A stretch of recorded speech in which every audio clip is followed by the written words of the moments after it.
মানুষের পাশে দাঁড়াবো। এটি সরকারি সহায়তা। যারা এই তীব্র তাপদাহের কারণে আমাদের শ্রমিক ভাইয়েরা অনেকেই তাদের কর্মসংস্থান থেকে বঞ্চিত হয়েছেন। আমরা দীর্ঘদিন ধরে যে তাপদাহ চলছে, গত কয়েক সপ্তাহ ধরে মাইকিং হচ্ছে, স্বাস্থ্য সতর্কবার্তাগুলো প্রচার হচ্ছে এবং কৃষি, তারপরে যে মৎস্য এবং প্রাণী সম্পদ যে বিভাগ, তারাও কিন্তু আমাদের কৃষক ভাইদের সতর্ক করে যে বার্তাগুলো দিয়েছে, আমরা সেগুলো প্রচার করছি।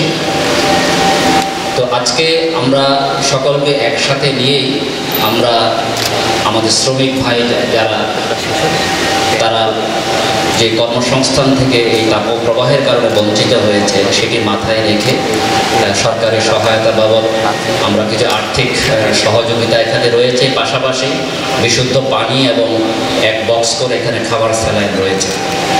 প্রতি বক্সে 20 প্যাকেট করে আছে না, প্রতি বক্সে। তো সেটি আপনারা গ্রহণ করবেন। আমরা পৌরসভাকে ধন্যবাদ জানাচ্ছি, সম্মানিত কাউন্সিলরবৃন্দ, ওনাদের সহায়তায় আমরা আমাদের শ্রমিক ভাইদেরকে চিহ্নিত করার জন্য আপনারা আমাদের সহযোগিতা করেছেন। সম্মানিত পৌর মেয়র মহোদয় সহযোগিতা করেছেন এবং প্রতিটি ওয়ার্ডের আমাদের কাউন্সিলর মহোদয়বৃন্দ আমাদেরকে এই কাজে সহযোগিতা করেছেন। এটি সরকারি যে সহায়তা, এটি মাননীয় প্রধানমন্ত্রীর অনুশাসন রয়েছে এবং আমরা আপনাদের পাশে দাঁড়াতে পেরে আমরা নিজেদেরকে খুবই সম্মানিত বোধ করছি। আমরা খুব সুশৃঙ্খলভাবে ওয়ার্ড বাই ওয়ার্ড আমরা আমাদের এই সরকারি সহযোগিতাটা আপনাদের হাতে পৌঁছে দেব।